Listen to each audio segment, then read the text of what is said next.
Selamat pagi, Assalamualaikum warahmatullahi wabarakatuh. Salam sejahtera bagi kita semua. Shalom, Om Swastiastu, Namo Buddhaya, dan salam kebajikan. Yang saya sayangi dan saya banggakan, teman-teman Fakultas Ilmu Komunikasi Universitas Pajajaran Angkatan 2021. Pertama-tama, marilah kita panjatkan syukur kehadirat Tuhan Yang Maha Esa, karena kasih dan rahmat-Nya kita diberi kesempatan untuk berkumpul bersama-sama di layar ini pada pagi hari yang cerah ini. Walau terhalang oleh jarak dan waktu, saya harap teman-teman tetap semangat dan dalam kondisi yang sehat. Mengingat sudah hampir 2 tahun lebih kita dihantui oleh pandemi COVID-19 ini, dan dalam waktu dekat garis finish atas krisis ini masih diambang kepastian, kesehatan pastinya menjadi hal yang sangat diprioritaskan. Sehat bukan berarti secara jasmani saja, tetapi juga secara mental. Banyak harapan dan semangat yang gugur di bawah ombak keras dampak dari pandemi COVID-19 ini, apalagi bila menyangkut persoalan ekonomi. Semua orang pasti memiliki harapan dan mimpi yang membawa mereka menuju gerbang kebahagiaan.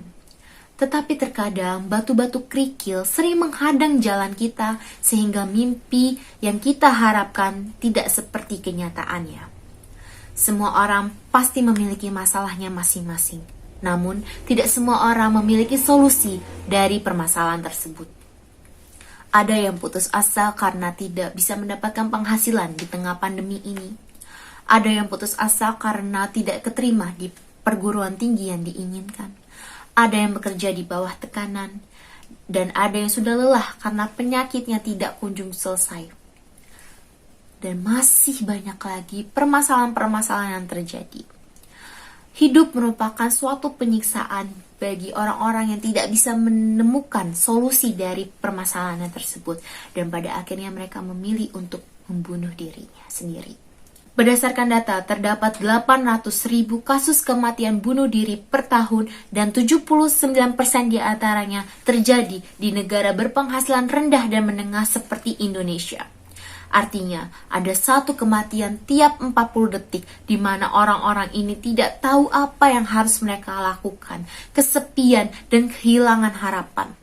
Mereka bingung dan juga kehilangan arah, dan pada akhirnya memilih untuk menghabiskan nyawa sendiri.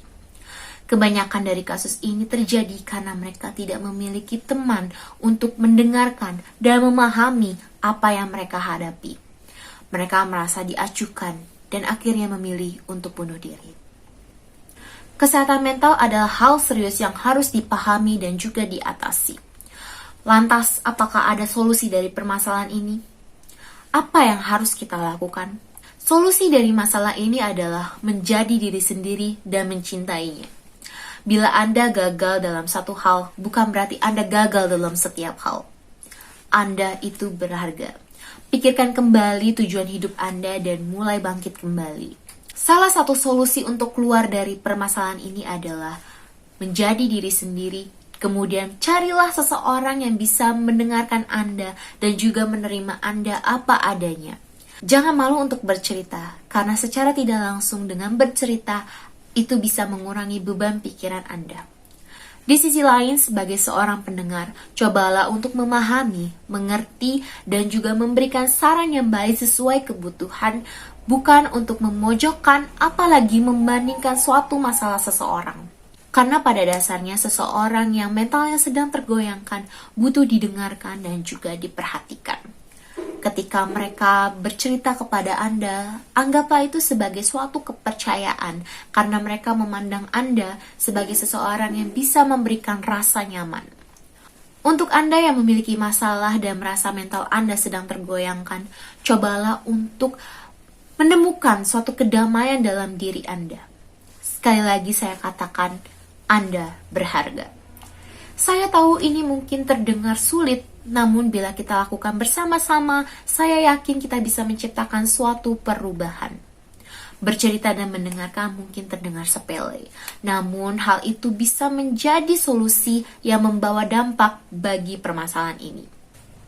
Hadirin sekalian yang saya sayangi, kesehatan mental bukan hanya sekedar teori, namun nyata di kehidupan kita. Jagalah kesehatan mental Anda dan juga orang lain. Sekian dari saya mengenai pentingnya menjaga kesehatan mental apalagi di tengah pandemi ini. Semoga kita sehat selalu dan juga bahagia selalu. Terima kasih atas perhatian dan kehadiran teman-teman sekalian. Terakhir dari saya, kesehatan mental bukanlah tujuan tetapi sebuah proses. Ini tentang bagaimana Anda mengendalikannya, bukan kemana Anda pergi. Mohon maaf bila ada salah kata dan juga ucapan. Selamat pagi.